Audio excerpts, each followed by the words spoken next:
హరిహర వీరమల్లును క్రిష్ జ్యోతికృష్ణ డైరెక్షన్లో periodic action అడ్వెంచర్గా రూపొందుతుంది. రీసెంట్గా సినిమాకు సంబంధించిన దర్శకుడు జ్యోతికృష్ణ ఓ ఆసక్తికరమైన అంశాన్ని పంచుకున్నారు. ఈ లీక్తో ఒక్కసారిగా సినిమాపై అంచనాలు భారీగా పెరిగాయని చెప్పడంలో ఎలాంటి సందేహం లేదు. సినిమాలో మొత్తం 6 యాక్షన్ సన్నివేశాలు ఉన్నాయని డైరెక్టర్ తెలిపారు. అంతేకాకుండా ఈ చిత్రంలో ఓ భారీ యాక్షన్ సన్నివేశాలు పవన్ కళ్యాణ్ డైరెక్ట్ చేశాడని జ్యోతికృష్ణ చెబుతూ ఉన్నారు. సినిమాలో యాక్షన్ సన్నివేశం అద్భుతంగా వచ్చిందని, హైలైట్గా నిలుస్తుందని డైరెక్టర్ జ్యోతికృష్ణ అన్నారు. ఈ భారీ సీక్వెన్స్లో సుమారు 1100 మంది ఆర్టిస్టులు పాల్గొన్నారని, హైదరాబాద్లోని ప్రైవేట్ స్టూడియోలో 61 రోజులు ఈ సీన్ని తీశారని చెప్పుకొచ్చారు. ముఖ్యంగా పవన్ ఈ సీన్ కోసం చాలా వర్క్ చేశారని, ప్రపంచ స్థాయి స్టంట్ మాస్టర్లతో చర్చించారన్నారు.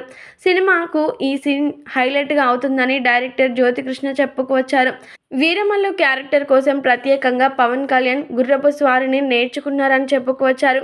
పవన్ హీరోగా తెరకెక్కుతున్న హరిహర వీరమల్లు మే 9వ తేదీన విడుదల కాబోతోంది. కళ్యాణ్ సరసన నిధి అగర్వాల్ నటిస్తోంది.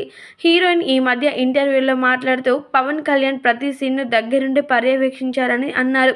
ప్రతి యాక్షన్ సీన్ చాలా బాగా వచ్చిందని, అందులో పవన్ కళ్యాణ్ భాగస్వామ్యం ఉందన్నారు. 2 పార్టులుగా ఈ సినిమా తెరకెక్కుతున్న సంగతి తెలిసిందే. మొదటి part Harihara Veeramallu part 1 swat versus spirit పేరుతో త్వరలో విడుదల కానుందని చెప్పుకొచ్చారు.